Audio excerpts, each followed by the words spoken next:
Buenas tardes para todos. Bienvenidos a la tercera tertulia y orientación literaria virtual del Colombo Americano, dirigida por el profesor Rafael Saavedra, PhD en literatura latinoamericana.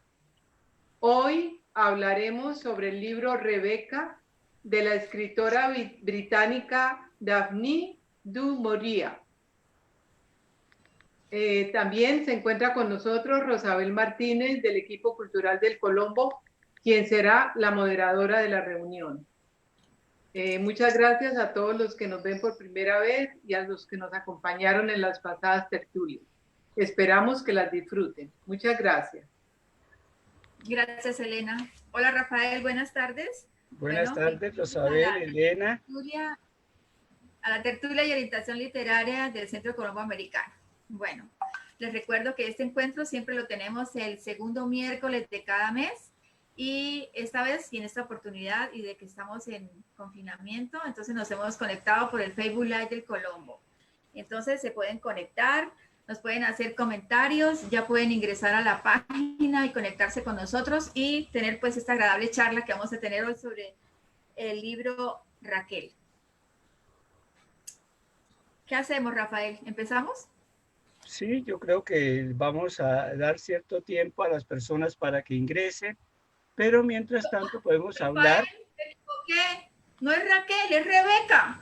Ajá, sí. No, lapsus lo tenemos.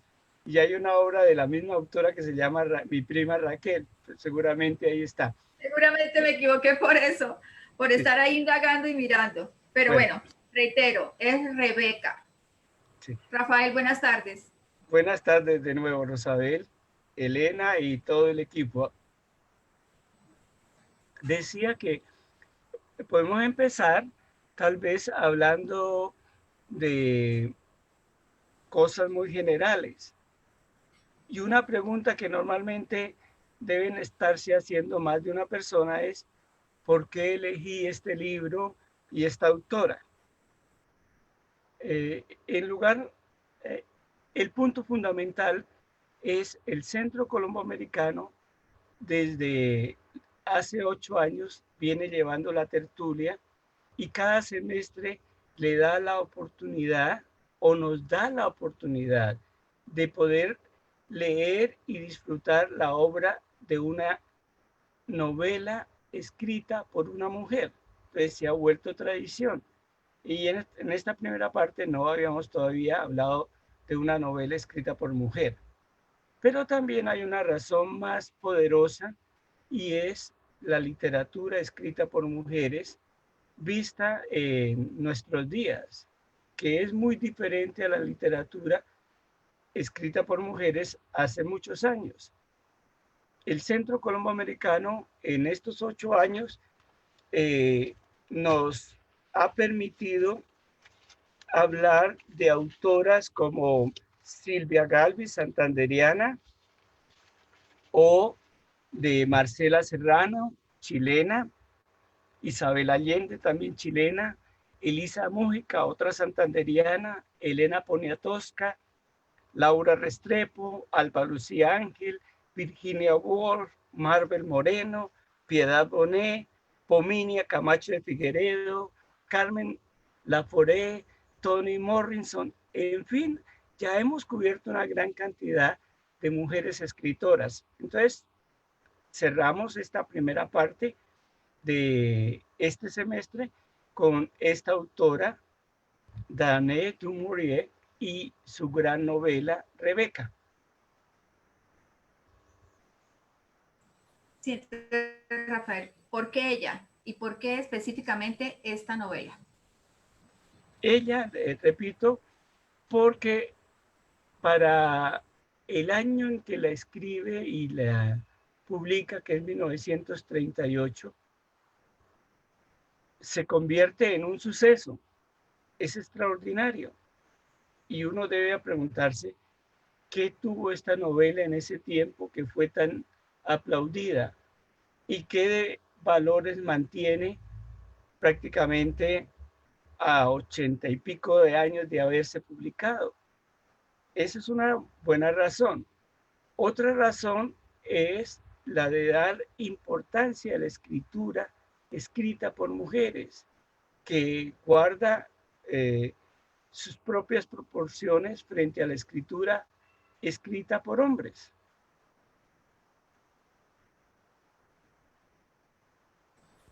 Bueno, y de la producción, ¿por qué específicamente Rebeca? De toda la ¿Qué es la producción, producción literaria? de toda la producción de ella, que es extensa, porque ella comenzó a escribir desde muy joven y fue publicada justamente por un tío que dirigía una revista en donde ella misma trabajaba. Y esto la animó a seguir escribiendo y comenzó a producir y se convierte en una de las más grandes escritoras de el reino. Y justo por ello recibió una orden al mérito, es llamada dama, en reconocimiento a toda la obra literaria. Para resumir un poquito, ella escribe relatos, novelas, ensayo, teatro e historia. Cuando hablamos de historia es porque se encargó de escribir la biografía de su familia y la de ella misma. Entonces, es una mujer dedicada a las letras y justo darle un espacio. Rafael, y hablando de mujeres novelistas, ¿se encuentran al mismo nivel de los novelistas hombres? ¿Qué diferencia hay entre estas dos? Es una pregunta que me pone contra la pared. Podría responder fácilmente que están a igual nivel en la actualidad, pero no lo fue así siempre. En la actualidad nosotros hemos leído a Toni Morrison, magnífica escritora, premio Nobel de Literatura, o puedo citar a la escritora canadiense, autora de un libro muy especial, La Criada. Y puedo así citar cantidad de escritoras, aún las colombianas como Laura Restrepo, que dominan el arte de escribir y saben llevar mensajes, saben llevar una cantidad de detalles, pero no fue siempre así. Y voy a hacer un poquito de historia, porque recuérdese que la mujer tenía limitado el uso de expresarse. No iba a la universidad, no sabía de técnicas, eso lo aprendió mucho más tarde y poco a poco se fue adquiriendo más y más espacio. Y durante los años 85 hay una revisión por parte de las feministas y miran toda la literatura escrita por mujeres y se dan cuenta de que hay bastante material desconocido, aflora y hoy en día tenemos cantidad de obras. Muchas mujeres escribieron novelas, pero tuvieron que hacerlas bajo seudónimos. Por ejemplo, George Sand. O en Colombia la misma, ahorita Soledad Acosta de Samper. Soledad Acosta de Samper, que también trabajó en editorial y que fue una mujer muy importante, las primeras obras las publicó bajo un seudónimo. Esto por lo limitado. Y cuando la mujer tiene acceso al periodismo, le daban la sección de todo lo que estaba relacionado con la casa, los modales, la buena etiqueta, los consejos, pero nunca le dejaban una página para hacer una editorial o un comentario. Hoy yo me quedo bastante conmovido con muchos artículos fuertes escritos en el periodismo. Salud Hernández nos lleva a algunas personas a preguntarnos muchas cosas. Es una mujer muy valiente y tiene una palabra muy fuerte. Eso en relación a cómo evolucionó la mujer hasta alcanzar hoy en día prácticamente una igualdad en técnicas y recursos literarios. Pero, y excúseme si me estoy alargando, a nivel específico, la escritura de las mujeres tiene particularidades, sutilezas que el hombre no puede cubrir. Como también la manera como enfocan o ve el mundo el hombre es muy especial, que la mujer tampoco alcanzará.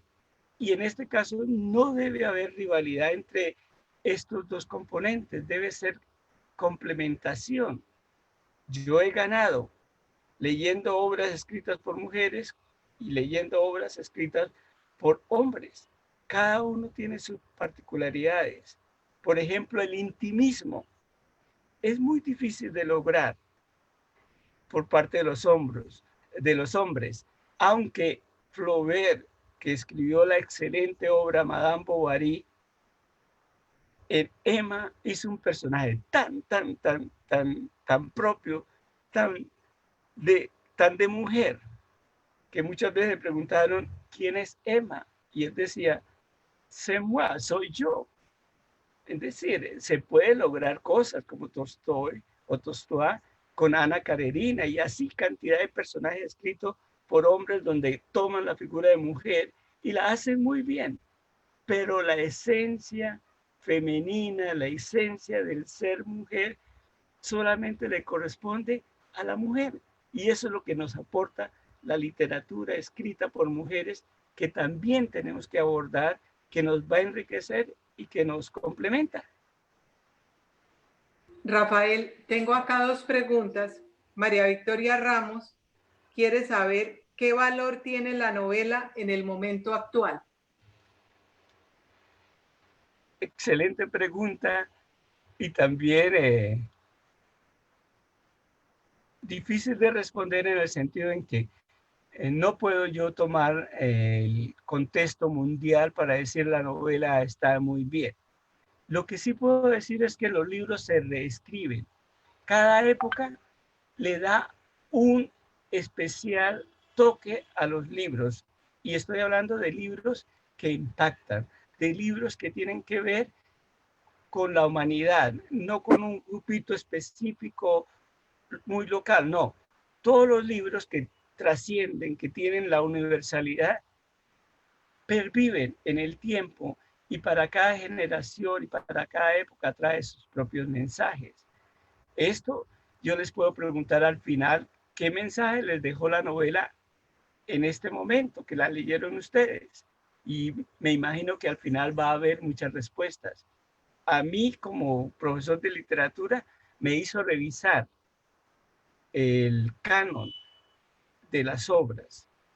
Para muchas personas esta novela es sencillamente una novela de intriga, pero para mí es más, es mirar el cómo creó esa intriga, cómo desarrolló todo esto y en ese instante yo valoro todo el trabajo que esta autora puso en la creación de esta maravillosa obra, y digo maravillosa en el sentido de que es una unidad perfecta.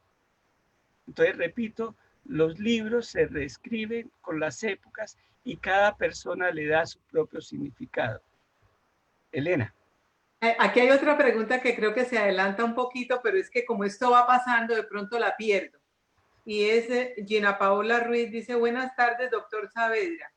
¿Por qué se clasifica como novela gótica y qué características hacen a una novela gótica? Bonita pregunta, es fácil de responder. Las novelas góticas se caracterizan primero porque tienen una esencia de misterio, hay algo siniestro y además se desarrollan en un medio como un castillo medieval tipo gótico o como una mansión, como es en este caso, en esta novela. Y crea suspenso, que crea misterio. Y eso es en esencia. Vemos todas estas características en esta novela. Pero no es únicamente novela gótica. Hay otros elementos que también nos permiten aproximarnos a cómo trabajó justo esta escritora las técnicas para esa época y las fusionó perfectamente. La historia comienza, como muchas historias, con un tono de romance, de noviazgo, y va procediendo. Después, cuando estas personas llegan, ¿aló?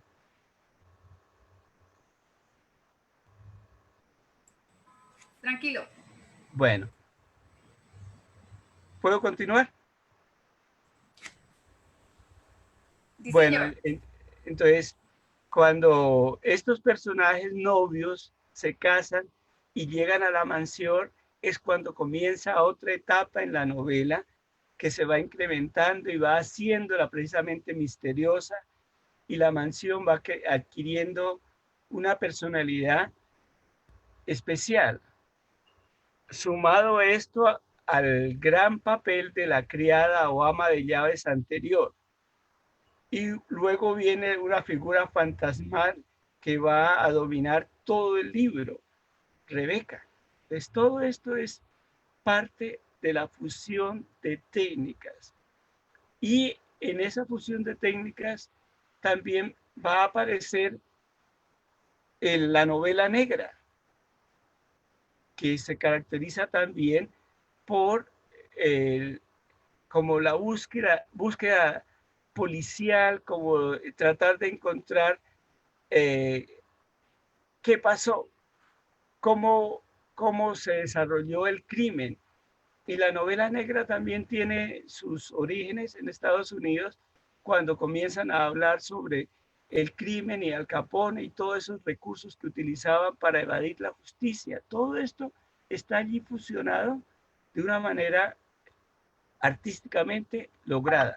Eso es en fundamental lo que tiene para mí, respondiendo a que es una novela gótica, pero quería agregar esos otros elementos que hay que mirar también para entender el trabajo artístico.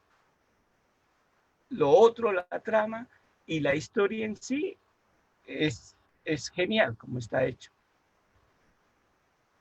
Pero Rafael, ¿podríamos considerar a Rebeca como una novela romántica? Porque es la historia de amor entre dos personajes, que a pesar de todos esos otros componentes que tiene, la podemos considerar una novela romántica.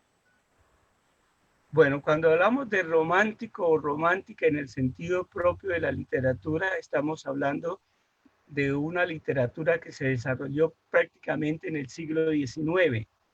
Y en él sí hay una historia de amor, pero normalmente esa historia de amor termina mal. No, no, no logra fusionarse. Y aquí están esas grandes novelas de románticas, como en nuestro medio la gran novela latinoamericana y colombiana, María. María es una novela completamente romántica y todos sabemos que ese amor maravilloso entre Efraín y María al final no se da por un elemento fortuito, la enfermedad de María.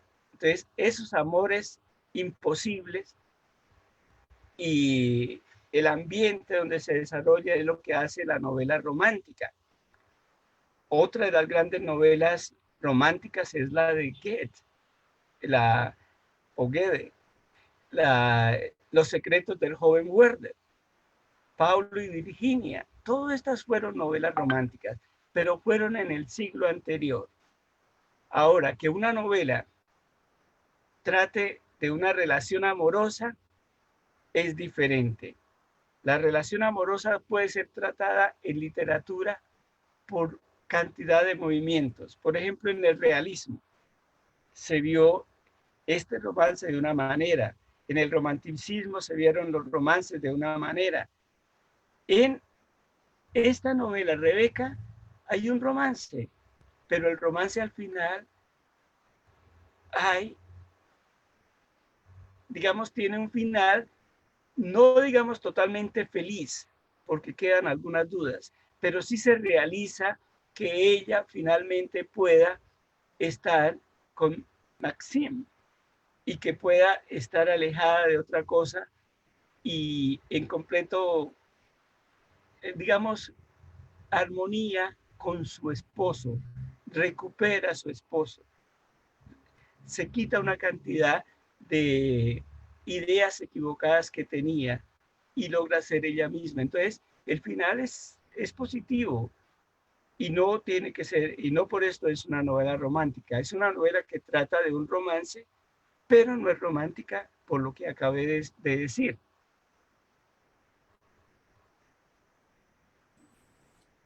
¿Aló? Rafael, entonces, ¿qué tipo de novela es?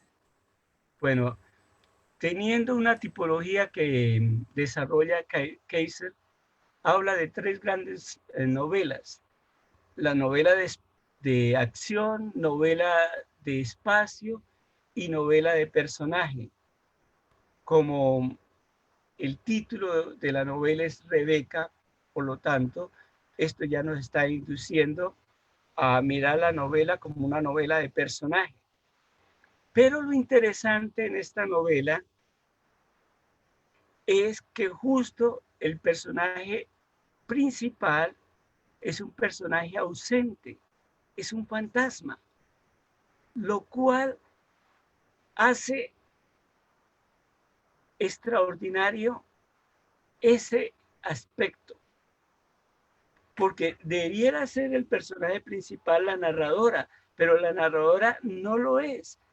Le roba todo el protagonismo este fantasma. Entonces, en eso también es genial la escritora Du Maurier. Es muy bonita pregunta porque me permite enfatizar cómo un personaje que no es de carne y hueso dentro de la novela logra ser el protagonista de la novela y no la narradora. Sí, perdona, debo decir otro detallito.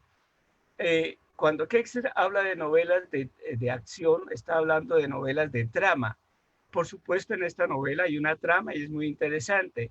Y cuando habla de novela de espacio, es cuando el lugar cobra mucha importancia. Y aquí Menderly tiene un relieve muy importante. No hay ningún conflicto entre sí. Lo importante es que al clasificar estas novelas en uno u otro, se halle cuál predomina. Y en este caso predomina el personaje. Por eso yo diría es una novela de personaje. Y podemos hablar, como dijimos antes, otras categorías de clasificación, pero es más en relación a los estilos, el estilo gótico, el estilo policial, el estilo realista, eso también se podría mirar. Gracias, ahora sí. Elena. Comentarios. Irma Susana Rueda dice muy agradable y fácil de leer, con unas descripciones muy explícitas de la naturaleza y el carácter de las personas. Y a eso agrego que Esperanza Moreno, ya del carácter, dice: Miss Van Hopper, regordeta; Miss Denvers, una cruela; Miss Winter, incompetente, frágil, pusilánime; Miss Beatriz, masculinizada; y Rebeca, psicótica. Bueno, gracias por esas observaciones, pero debo advertir que cuando uno hace estas valoraciones las estamos haciendo en un siglo XXI, donde hoy en día tal vez no se admiten personajes así, son descalificados. Para la época en que se escribe la novela, de pronto no eran tan difíciles de ver en la realidad. Amas como la señora Danvers existieron. Justo la autora se basa en un personaje de la vida real que ella conoció en las visitas de familia. Amas de llaves siniestras. Y se le quedó grabada y le sirvió para desarrollar la novela. Max Winter también tiene un papel especial. Es el señor rico que está prácticamente acomodado y apegado a la tierra, una tierra que está próxima a perderse. La mansión estaba ya en vías de ruina. Es justo Rebeca quien le da ese toque, pero él estaba más en función de cómo conservar las cosas y no en la función tal vez de imponerse. Y cuando conoce a esta chica, joven, 21 años, hay una diferencia de 42 años. La compatibilidad es difícil, pero era lo normal casi en esa época que los señores se casaran con jovencitas. Hoy en día, pues, ya comenzamos a mirar un poquito con cierta malicia qué pasa aquí. Y cuando son las damas también, ¿qué pasa con el muchacho? ¿Qué querrá el muchacho? Entonces, son visiones que han cambiado con el siglo. Pero está muy bien y oportuna el comentario. Ella continúa diciendo, Esperanza Moreno le hace una pregunta. ¿Es denuncia a la misoginia? ¿La autora es misógena? La misoginia es odio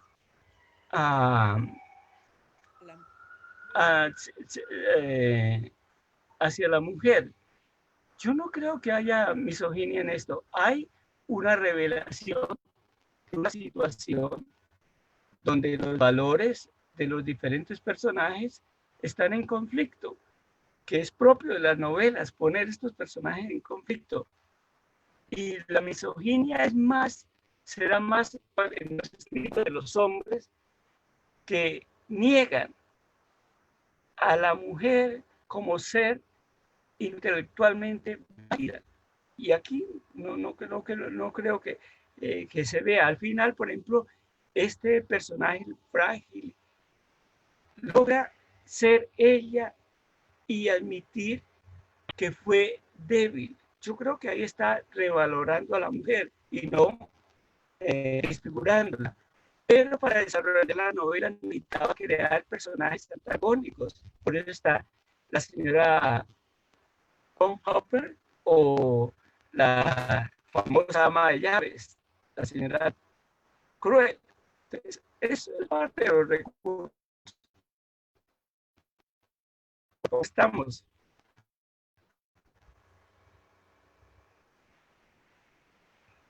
¿Sí? Sí, Rafael. Elena. No pusiste el audio, Elena. El audio. Estaba diciendo que le cedo la palabra a Rosabel. Aquí hay mucha pregunta, pero me gustaría que continuaras con el... Sí. Bueno, entonces, pues una pregunta que me parece que es muy pertinente en este momento es, ¿qué fue lo que vio el famoso cineasta inglés del suspenso en la obra de Maurier? Para que algunos de sus libros se convirtieran en la inspiración para muchas de sus películas. Tanto el director del suspenso inglés, Hitchcock, como la escritora du Maurier, son hijos prácticamente del siglo XX y han pasado también por una cantidad de cambios en la mentalidad. El siglo XIX, todo lo que fue el Reino Unido, estuvo bajo la época victoriana. Esa época victoriana se cancela con unos escándalos que se hicieron sobre la homosexualidad, todos conocemos sobre Oscar Wilde, y también sobre otra escritora que le censuraron lo de ser lésbica. Pero eso, cuando tanto el director inglés, si mal no estoy, nace finalizando el siglo XIX y la escritora nació en 1907. Es decir, se criaron en un estado que estaba cambiando. Por supuesto, todavía existían los tabúes, existía el misterio. También tengo entendido que el director de cine fue educado por jesuitas, y ser educado por jesuitas en esa época era recibir una influencia muy fuerte, positiva y negativamente, depende de cómo se mire. En todo caso, por ejemplo, el castigo en estas escuelas o colegios era parte fundamental de la educación. Y hay una anécdota que en el colegio donde él estudiaba se encontraba un estudiante culpable. El estudiante culpable tenía que elegir el momento y la hora para ir a un sitio donde iba a ser castigado. ¿Se imaginan ustedes un niño tomando esa decisión de ir, de enfrentarse a un castigo que no conoce? Eso quedó en la mente del director inglés. Y de ahí viene tal vez una cantidad del misterio, porque hay unas escenas un poco sórdidas y un humor negro en las obras de él, las obras de cine. Se fusiona mucho con las obras de misterio que escribe la autora de Rebeca, donde el misterio aparece, donde lo siniestro también está. Es decir, para el director inglés, las obras de Du Maurier fueron una beta. Encontró el material que necesitaba para él también desarrollar su propia creatividad de cineasta. Y tuvo mucho éxito. La novela Rebeca, tan pronto se publica y se da a conocer en el cine en 1940, fue admirada por millones de personas, tanto en Estados Unidos como en Inglaterra y Europa.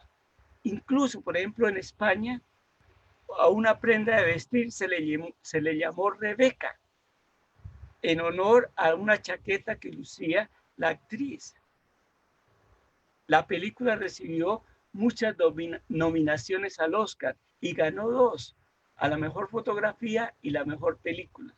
Por supuesto, nominaciones al mejor actor, la mejor actriz, principal y secundaria, todo eso estaba allí. Entonces, se fusionan, pero hay un pequeño detalle también, que es tal vez el más interesante, y es cierta vena o toque sexual.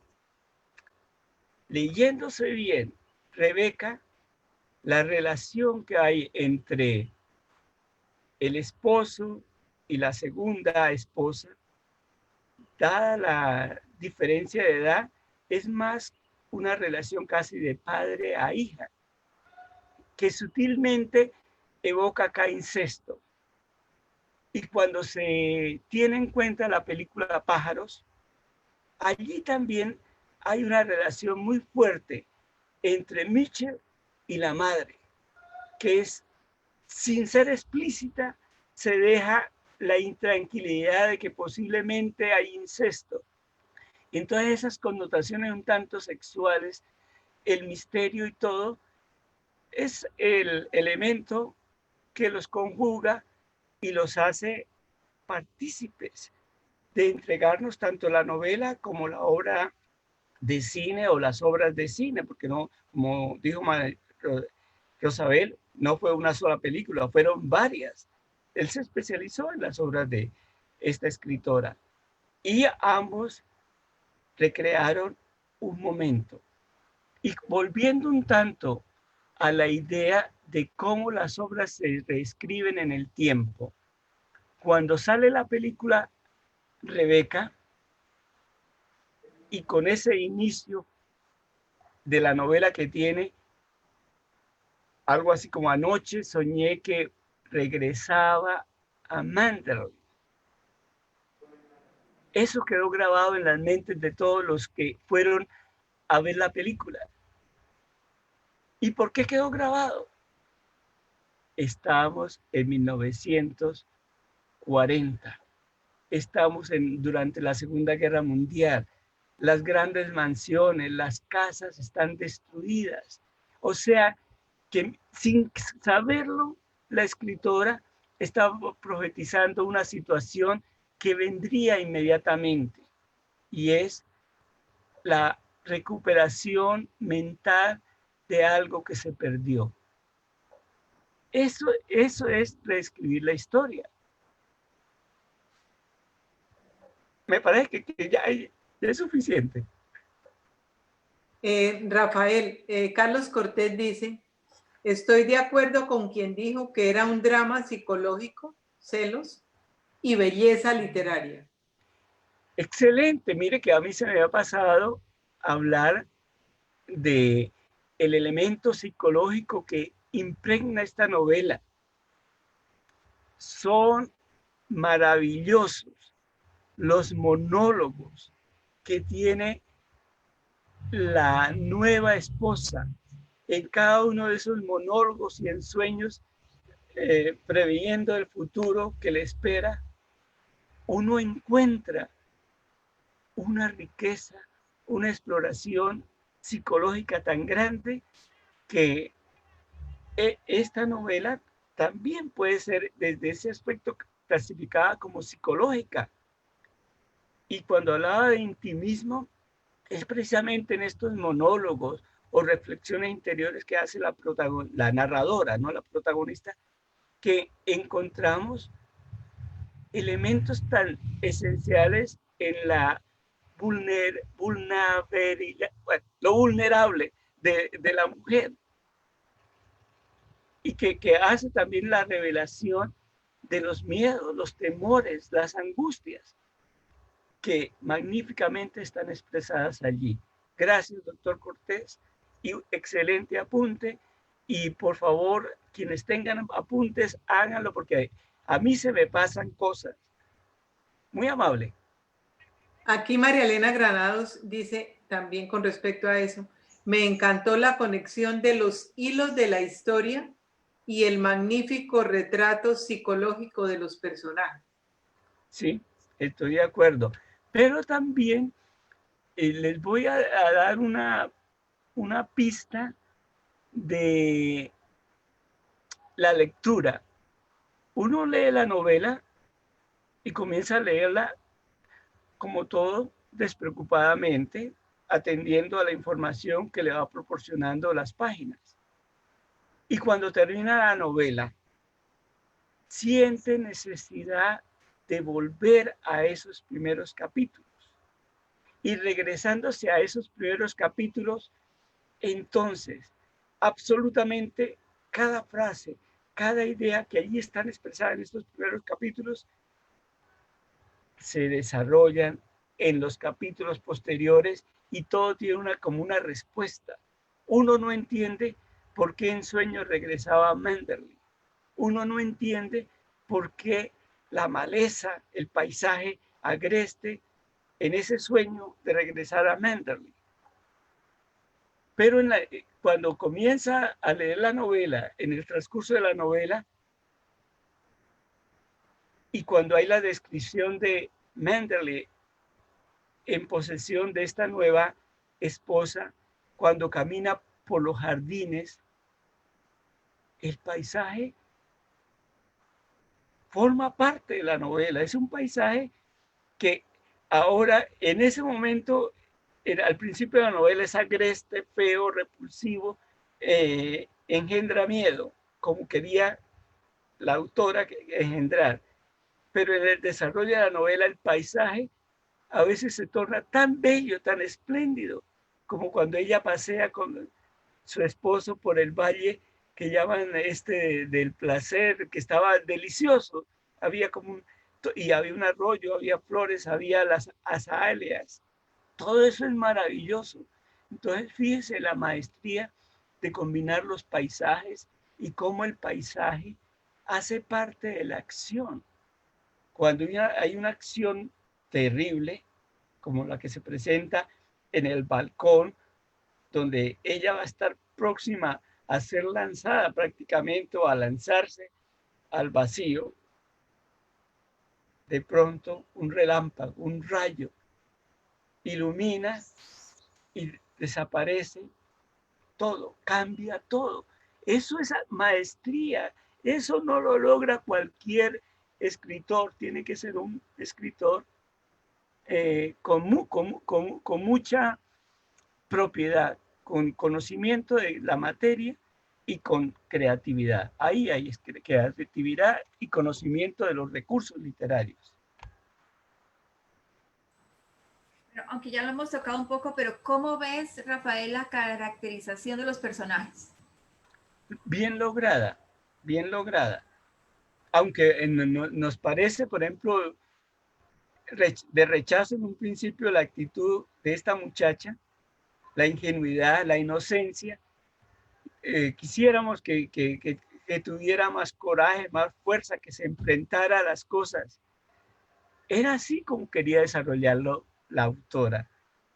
Y funciona. Al final, cuando ella ya toma conciencia, entendemos lo limitada que estaba ella para entrar primero en una sociedad a la cual ella no era bien recibida por la diferencia de clases, que ahí también hay una denuncia, la diferencia de clases y cómo era mirada, no solamente por aquellos que pertenecían a la clase por su apellido y por sus tenencias, sino por los mismos criados. Fíjense que los criados le hacen a ella, en lugar de apoyarla, le hacen el feo. Entonces, todo eso está bien. La caracterización de la señora Danvers es genial. Yo no he visto, o en lo que había leído, jamás me imaginé un personaje tan siniestro. Desde cuando comienza a describirla a la llegada de la mansión, con esa cara cadavérica, de muerta, ya lo espanta a uno. Pero luego no solamente la parte física, sino las acciones. Esa maldad, esa crueldad de esta mujer. Pero también luego uno ve que en el trasfondo es una mujer que también está enferma. No puede olvidar a su ama anterior, a su Rebeca, que la crió. Entonces, todo esto nos lleva a nosotros como lectores a pasar de un estado a otro. Hay un personaje que tal vez muchos ven así como muy traído a los cabellos. El idiota. Ben juega un papel extraordinario en esta novela. Comienza como algo así, como retardado. Pero yo recuerdo que en la novela, en algún momento, Maxim dice, algunas veces es muy sano en lo que piensa. Uno no entiende por qué Maxim dice esto.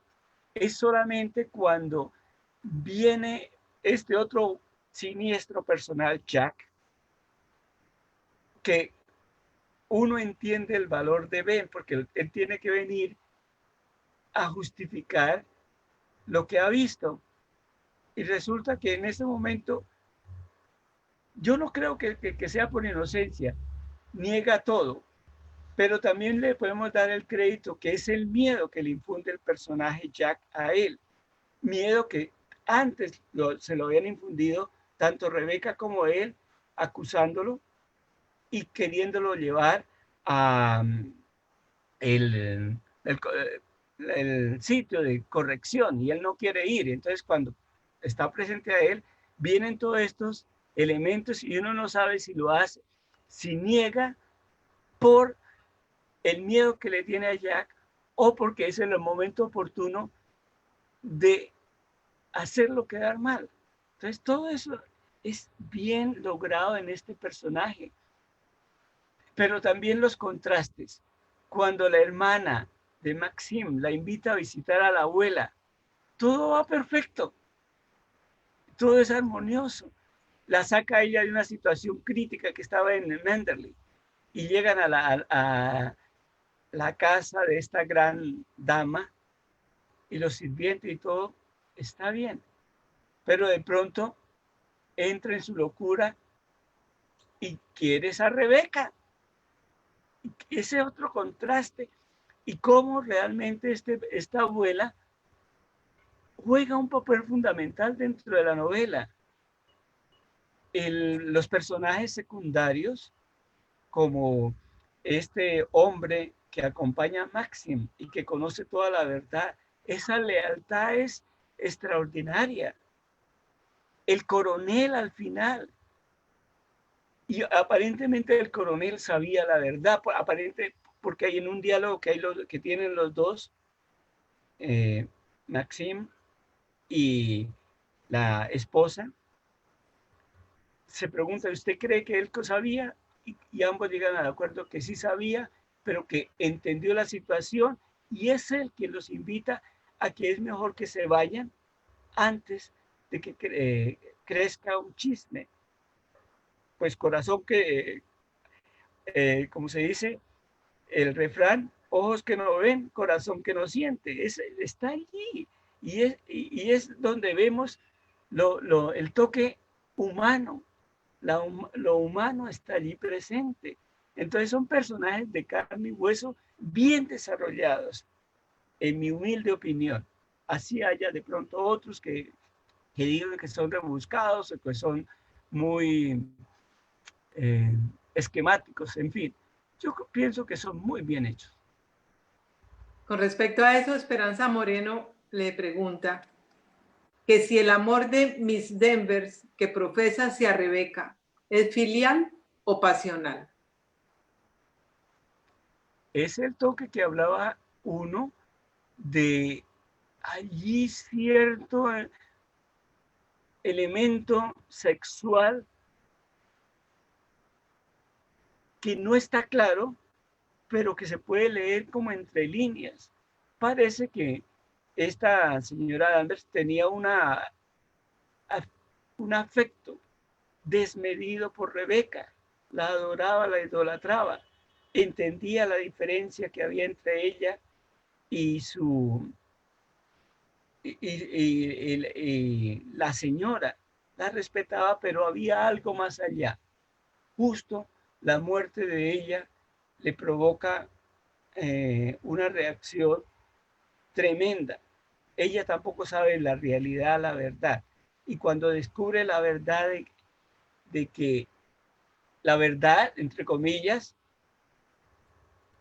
que sabemos que no es cierta, de que ella se suicidó, entonces viene la reacción posterior, que es quemar la mansión.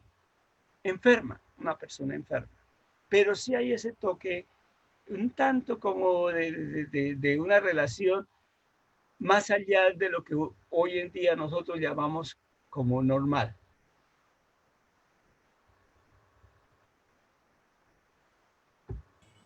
Elena, hoy estamos llenos de preguntas, o sea, nos tienen, Rafael, hay una cantidad de preguntas en el chat.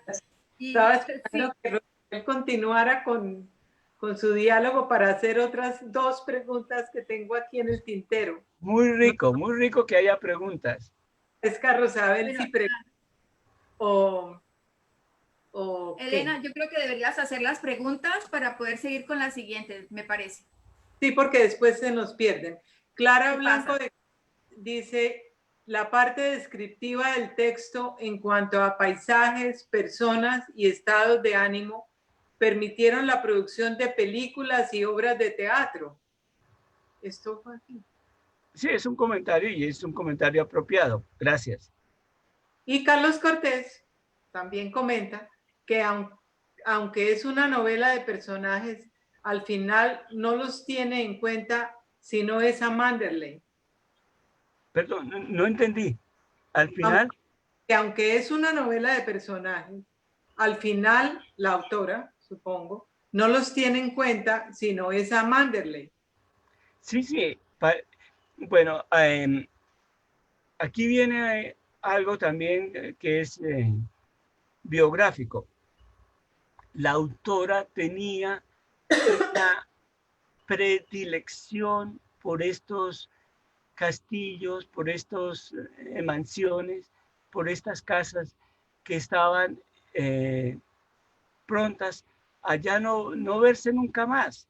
Es más, con el éxito que tuvo de los libros, ella fue a vivir a una casa que estaba en Cornualles y la llamó de una manera similar a Manderley, Menaville, la llamó así, y allí vivió todo el tiempo y estaba fascinada por el lugar donde está, que es el lugar al sur de Inglaterra, con los acantilados y esas costas bravas.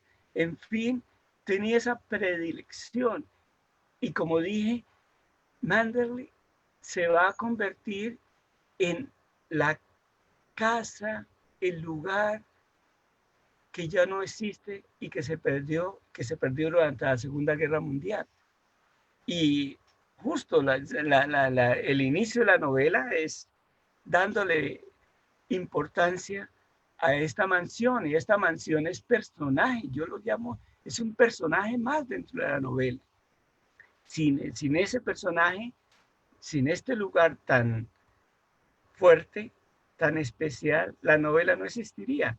Entonces, por eso decía que en esa clasificación de novelas de acción, novelas de personaje y novelas de espacio, se fusionan normalmente, pero una predomina y vaya ya en la decisión del lector, que es quien le da significado a los textos, darle la preponderancia que quiera, o al personaje, a la acción, o al paisaje, o el lugar, el espacio.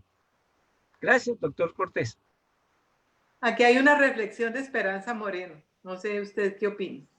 La magia de la escritora está en que convierte al lector en cómplice del asesinato de Rebeca. ¿O quién de ustedes quería que descubrieran o castigaran a Mr. Maxim? Yo me hice esa pregunta. ¿Cómo una escritora, a través de su arte, es capaz de envolvernos en un crimen, por supuesto, de ficción, y tomar parte por el criminal, el ejecutor de el asesinato, y no por la víctima? Pero aquí viene la otra realidad que fue en la pregunta anterior, el desarrollo de los personajes. Rebeca, aunque es un personaje ausente, fantasma, la va uno conociendo con pelos y señas, y uno sabe que es una mujer cruel, mala, que abusa y que tiene siniestros propósitos, aunque este siniestro propósito también es falso. Le hizo creer a Maxim que iba a tener un hijo y que el hijo iba a heredar la mansión. Eso fue un engaño para provocar ella misma que la matara.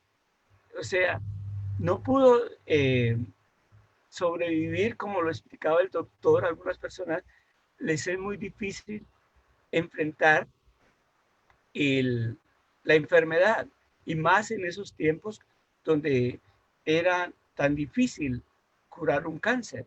Entonces, todo esto es, y repito, el trabajo hecho de una persona netamente creativa que conoce unas herramientas y que las pone en juego en función de una obra. Por eso es una obra literaria, por eso es una obra que tuvo tanta lectura. Hay en su época, hasta su muerte, se habían vendido más de 30 millones de copias de esta novela y se había visto la película quién sabe cuántos millones de veces. Ese es el éxito. Algunos críticos literarios no están muy satisfechos con los éxitos de los libros, pero los libros tienen su propia vida y los críticos viven de los libros. No podemos cambiar los hechos. Así es. Rafael, la novela fue publicada en 1938. ¿Se puede ubicar temporalmente los hechos? también hay sutilezas en la novela que nos permiten más o menos ubicarnos porque no precisa el tiempo. Sabemos, por supuesto, que es antes de la Segunda Guerra Mundial porque no hay nada en relación. Y además, 1938, aunque ya estaba al frente la angustia de lo que se podía venir, no es posible que sea en esa época. Entonces tenemos que retroceder. Y al retroceder, encontramos yo encontré un pequeño elemento. Cuando están tratando de indagar el crimen, quién lo cometió, se suelta una frase libre, que es muy significativa. Es decir, en un libro hay que leer lo que está escrito y lo que no está escrito. Eso es parte del arte de leer. Y lo que no está escrito fue lo siguiente. Allí le echan la culpa de eso. Tuvo que ser un comunista. ¿Lo recuerdan? ¿Qué pasa? Ya comienzan a achacarle a los comunistas hechos que estaban ocurriendo en la normalidad de la vida, sin ninguna prueba. Pero esto nos da a entender que la época es posterior al desarrollo del comunismo. ¿Y cuándo es que se desarrolla el comunismo? Más o menos hacia 1917. Entonces, ahí esa frase me permite indicar que tiene que ser después de 1917, pero antes seguramente de 1935 o 30. Precisar la fecha no, pero sí el espacio. Y lo otro que había dicho antes, para ese momento ya muchas personas estaban viviendo la crisis de tener que abandonar sus grandes mansiones. Entonces todo eso nos ayuda a ubicar en esa época.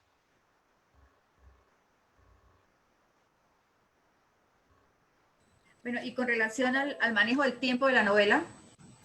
El tiempo, la novela realmente, el manejo del tiempo comienza por el final, porque precisamente la protagonista, la narradora dice, anoche soñé que volvía a Manderley. Es decir, los hechos ya han pasado. Ese es el final de la novela. Ellos dos han seguido el consejo del coronel y están a 100 millas de distancia del lugar. O sea, es una novela que comienza por el final y eso corresponde más o menos a los 2 primeros capítulos. Pero en el tercer capítulo ya comienza en Montecarlo con la presentación de la señora Von Hoppers, que es una norteamericana que ha llegado también a Montecarlo y que busca codearse con la aristocracia de Europa, que era muy común en esa época, y aquí también hay una crítica solapada a ese deseo de codearse. Recuerden la actitud y que nos hace reír de cómo esta señora bajaba con sus lentes a mirar quién entraba, quién salía y conocía la vida de todos. Entonces ahí es el inicio de la novela, pero a partir de ese instante la novela sigue la línea cronológica hasta los hechos finales, cuando ellos llegan después de saber la noticia que ha dado el doctor y desde la distancia ven la casa incendiada. Hasta ahí, entonces sigue un orden cronológico, pero el inicio de la novela fue precisamente en los 2 primeros capítulos. O sea, en ubicación, los 2 primeros capítulos corresponden al final de la novela. Habría que agregárselos allá. Pero la autora también, en un truco literario, los coloca en esta parte inicial de la estructura del libro. Entonces, una novela que se desarrolla cronológicamente con la salvedad que he hecho. Bueno, cuando la crítica afirma que esa novela es inglesa, ¿a qué realmente se refiere? Bueno, ese es un término que ordinariamente se emplea a veces de forma muy general, relacionando la novela con el origen de nacimiento del autor. Y es un punto válido, pero cuando se habla así en este término que es una novela inglesa, debemos también darnos cuenta de qué pasa. Y aquí entonces poco a poco recuperamos las costumbres de la aristocracia.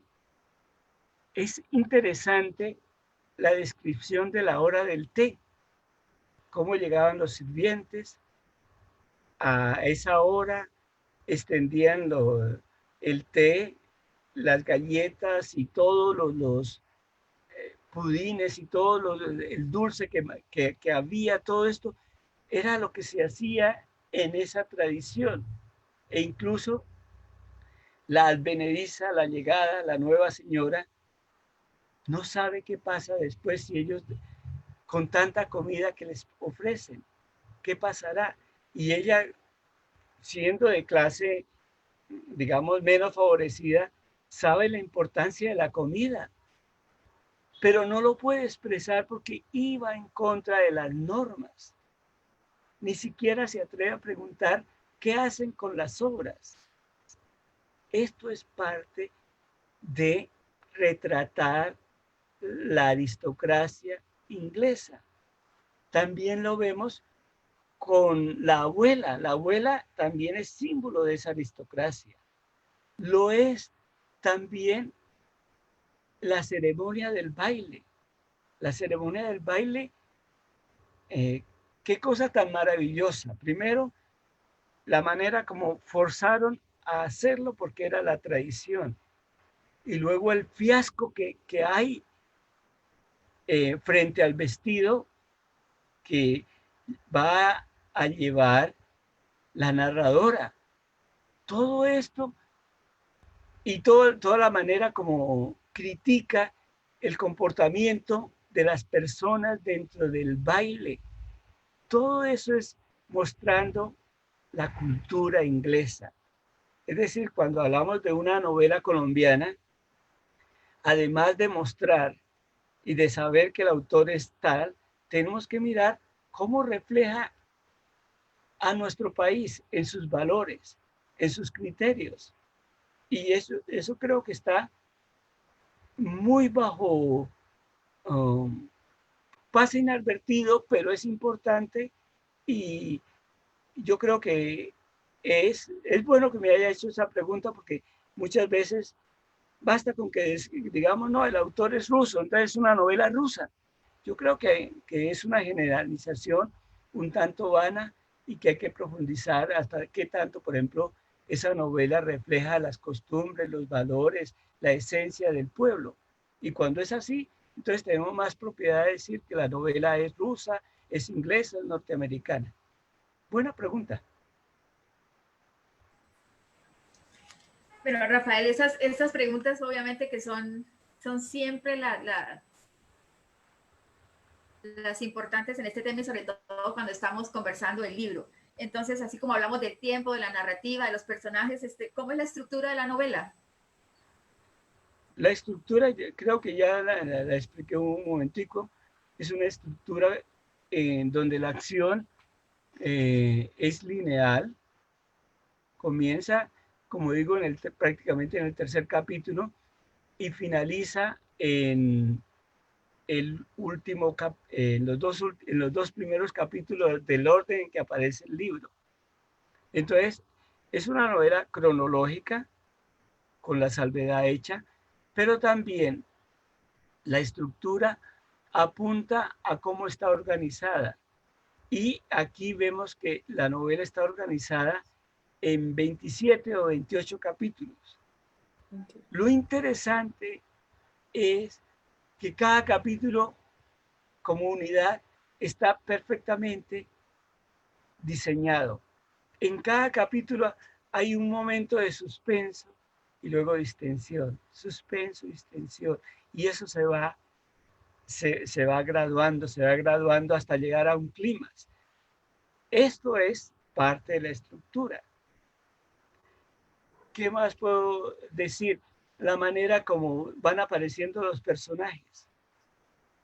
Ese famoso Jack, el orden de entrada es casi al final y luego cobra todo el protagonismo.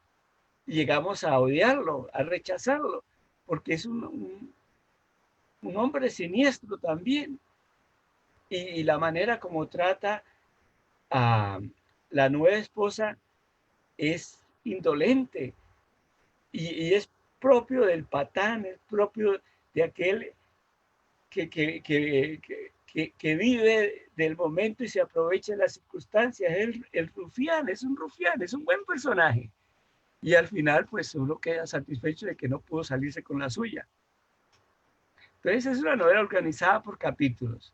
Cada capítulo desarrolla cierto grado de tensión que nos mantiene siempre en el hilo de seguir leyendo, de seguir leyendo, de seguir leyendo, hasta que finalmente termina por ser una novela prácticamente en desarrollo policial, no ajeno también a su propio suspenso e interés.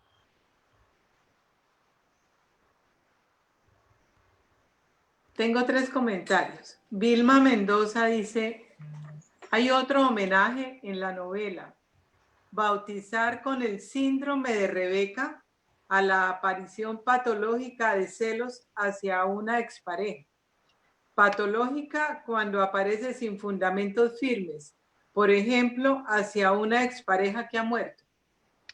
Correcto, es cierto, pero también aquí volvemos a la biografía. Yo tuve que leer la biografía de ella varias veces para recoger ciertos hechos.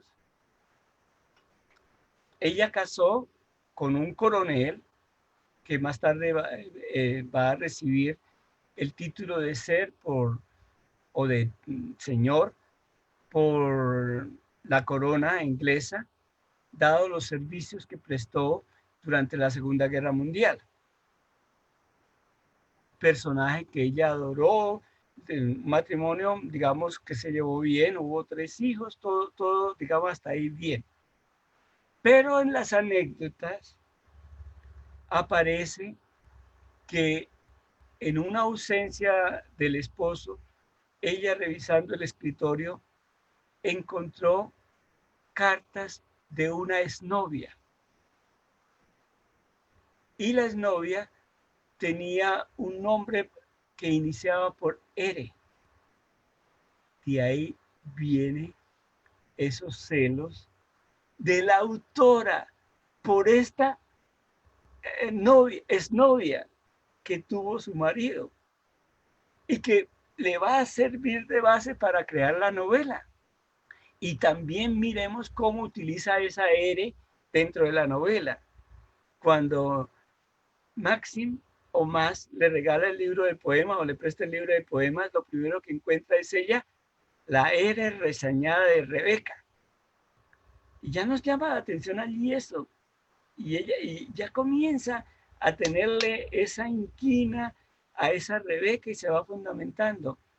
Posiblemente la autora desarrolló un odio a esta desconocida que en algún momento amó a su esposo. Celos de un personaje anterior. Y es precisamente lo que se desarrolla la novela. Hablando precisamente de temáticas, cuando a ella le preguntaron qué tipo de novela es, dijo, o ella declaró que es una novela sobre los celos. Y es así, es. La nueva novia tiene, o la nueva esposa, tiene celos de la anterior esposa Rebeca.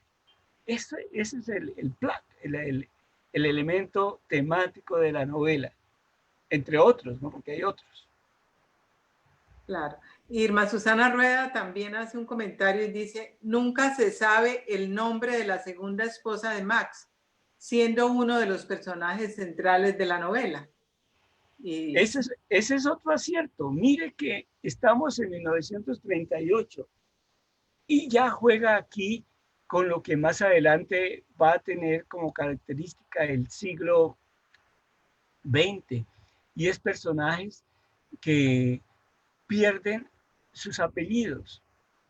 El famoso Joseph de Kafka o otros personajes donde solamente se nombran Pedro, Pablo.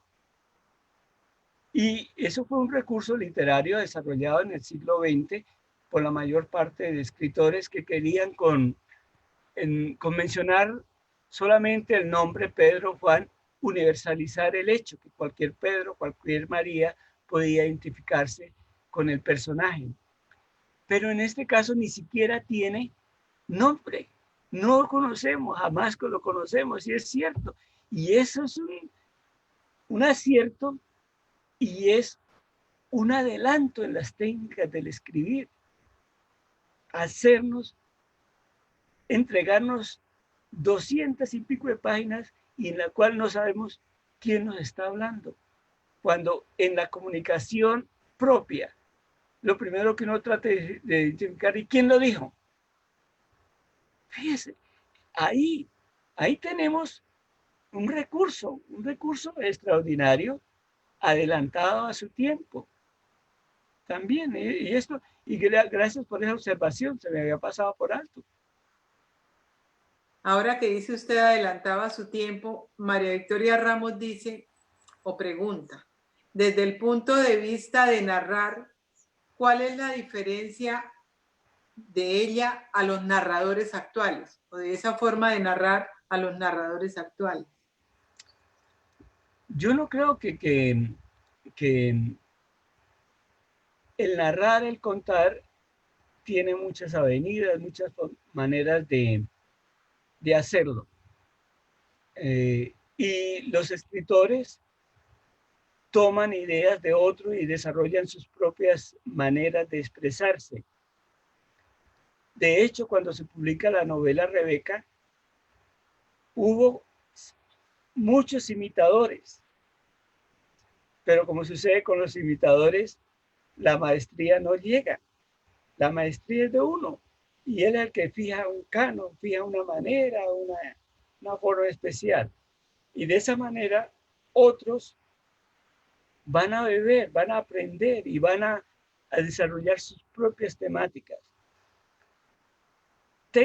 Yo creo que si tenemos que hablar, aquí hay unas técnicas de carácter un tanto cinematográficas que están presentes allí y que también Hitchcock se aprovechó. Le fue muy fácil seguir las líneas, la novela Rebeca, porque estaba prácticamente delineada dentro del drama, el drama, y a él le fascinaba el drama y no tenía que hacer demasiado para desarrollar la novela. De hecho, la novela y la película, yo no he visto la película, me dicen que sigue muy de cerca el libro, con sus aproximaciones y todo, y que los personajes, el Oliver, el personaje principal de Maxim, que hace que lo hizo muy bien, igualmente el personaje que encarna a la esposa, a la segunda esposa,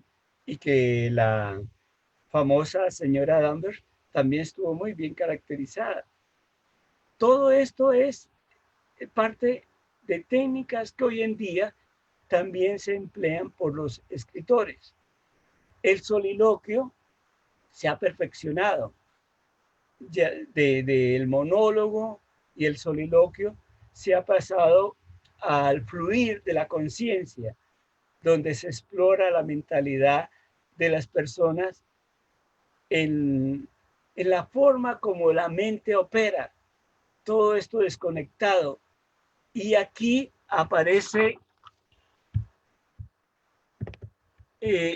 un elemento fundamental, y es cómo se transmite el pensamiento de un escritor a otro y cómo se perfecciona. Joyce aportó con el fluir de la conciencia mucho a las nuevas generaciones. El monólogo, de alguna manera, que hace Du Maurier es perfección de los soliloquios de la Edad Media o del Renacimiento que hubo en la literatura española del siglo de oro. Todo, es decir, se va perfeccionando más y más. Los matices del misterio fueron copiados.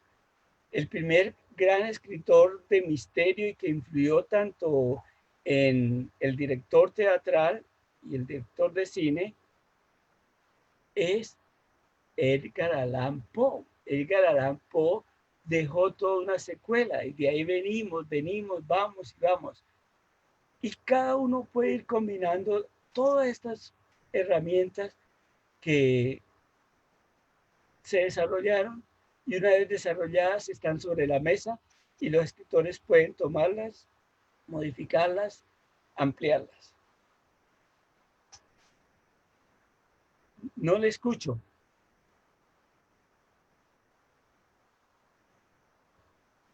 Milena García dice, ¿Sí? es una novela costumbrista. ¿Usted qué opina? No. Yo creo que la novela costumbrista también fue de finales del siglo XIX, en donde se presentan cuadros de cómo vive una comunidad pequeña y se resalta la comunidad.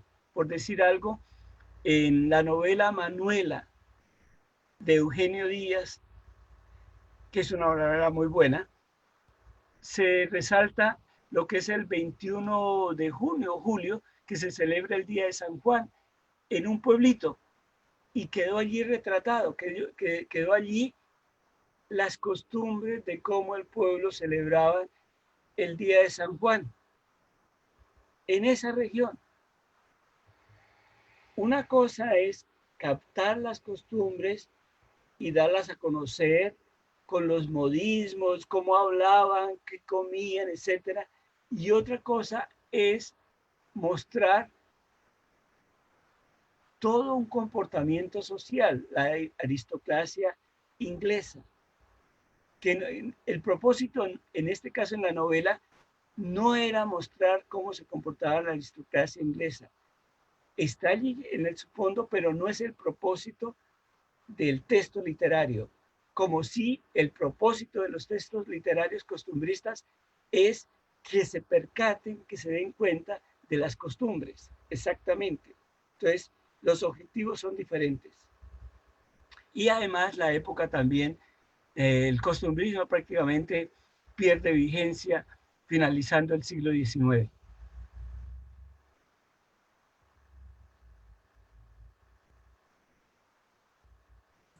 Elena, ¿vas a hacer otra pregunta?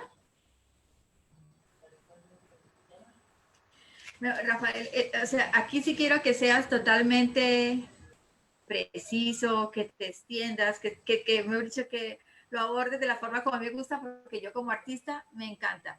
¿Tú puedes considerar que la mansión Manderly es como un personaje más de la novela? Creo que lo alcancé a delinear en las respuestas anteriores, sí. Sí, pero yo quiero que te extiendas, que lo hagas como más protagonista, porque a mí me encanta esa casa. Bueno, la casa, ¿hay sonido? ¿Sí? ¿Me oyen? Bueno, recuerden cómo comienza la obra con la llegada de ella a este territorio. Y parece que hay como un camino en ascenso y hay un bosque y poco a poco se va descubriendo los árboles, esos árboles bellísimos de estos rododendros, creo que se llaman, y que son comunes en ese paisaje inglés. Y todo eso es la llegada de ella, luego la entrada del pórtico, la sala. Conocemos esa llegada la señora Danvers con todos los sirvientes. Ahí estamos frente a la sala. Más adelante va a conocer el lugar que le corresponde a ella y a su nuevo esposo, a su esposo, que es un área renovada. Por supuesto, ella no sabe, solamente le van diciendo y esto lo vamos mirando. Entonces, la casa la vamos conociendo poco a poco. Luego, en una exploración que ella hace, se aventura a la ala prohibida, por decirlo así, misteriosa, y llega hasta allá con todo el susto que nos da. En otra oportunidad, entramos a la recámara de Rebeca y allí vuelve este espacio a coger vida. Y en este espacio se van a desarrollar muchos hechos trascendentales en la novela. La casa es fundamental para el baile. La casa es fundamental interna y externamente. Y un espacio también especial era el gabinete de ella. Y la manera como ella dice, me estoy sentando en la silla de Rebeca. Enfatiza, estoy escribiendo con la pluma de Rebeca. Y para desgracia, parte una de las porcelanas de Rebeca. Todo eso es cosa.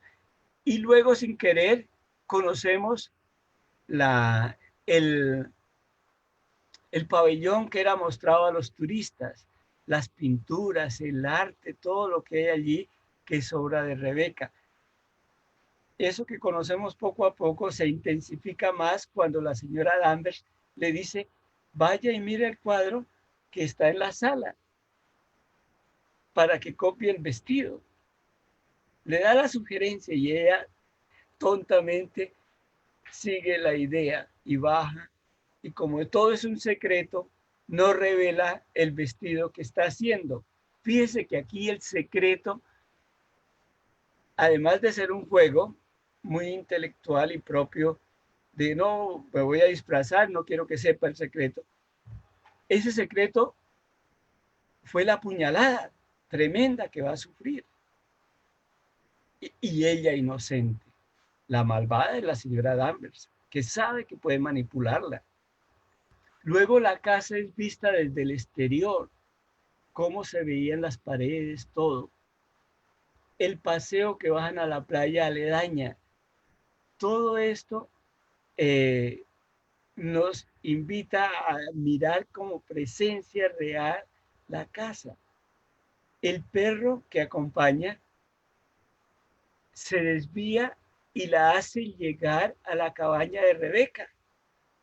Ella inocente. Y allí vuelve a aparecer este espacio como un lugar preponderante en el desarrollo de la novela. Es decir, cada vez la presencia de Manderley es de suma importancia, al punto que cuando ellos regresan y Manderley está incendiándose, hasta ahí llegó. Y ese es el final de la mansión. Y es el renacer de una nueva vida para ellos. Entonces, Manderley es personaje, claro. Carlos Cortés hace un comentario. Me pareció muy original la frase, abro comillas, embotellar los recuerdos como los perfumes, cierro comillas. Es también muy filosófico. Los perfumes se embotellan y se sacan de a poquito para ponerlo, irnos poniendo, disfrutar. Y yo creo que los recuerdos también son así. En un momento dado viene la fragancia de un buen momento. O también puede venir el mal olor. Eso ya depende con qué asociación hacemos. Entonces sí, es una frase. Y hay otras frases muy, muy especiales durante la novela que también aquí podemos mirar, y yo no he hablado del lenguaje. El lenguaje es muy puro, es rico en detalles para describir con elementos tan propios, correspondiente, por ejemplo, a jardín, correspondiente a tal cosa. Todo esto está muy bien dosificado. Ese manejo del vocabulario es bien. Pero yo creo que ya vamos terminando. Sí, aquí varias personas preguntan que si la novela la representan dentro de un periodo de tiempo de 4 meses. Si se suma, por ejemplo, la estadía de ella en Monte Carlo, estuvo allí unos días, luego tenemos que añadirle de pronto que se casan y se van a Italia y luego regresan. Es un lapso de meses, solamente de unos 2, 3 meses, no sé cuánto está, no se puede precisar cuánto estuvieron en Italia. Pero luego los hechos que van a ocurrir en la casa transcurren en un periodo breve, de unos 2, 3 meses. No puedo precisar exactamente el tiempo, no hice ese cálculo, me da pena, pero sí puedo decirles que se puede mirar a través también del cambio de las estaciones. Al principio, creo que han viajado la señora Bumper, tal vez eludiendo el invierno norteamericano, y están en Monte Carlo, que tiene un mejor clima. Luego regresan y están allí y se nota que es primavera, todo está florido, todo es bellísimo. Y al final, en la misma naturaleza, ya empezó el otoño. Entonces, podemos decir que es un lapso que cubre la estación de primavera hasta primavera, todo el verano e inicios del otoño, porque esos famosos árboles han perdido ya las flores.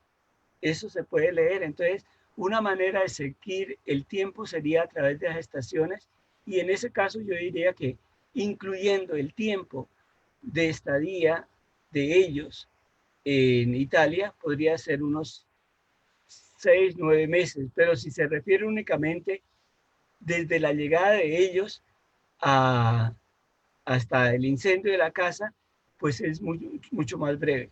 Se perdería esos 2 o 3 meses que estuvieron fuera. Claro. Primavera y verano e inicios de otoño. Bueno, yo tengo la última pregunta. Gracias. ¿Qué busca la autora con Rebeca? O sea, ¿qué mensaje, qué propósito tiene la autora con Rebeca? Yo quiero que a ver si la audiencia puede opinar. ¿Qué mensaje les deja?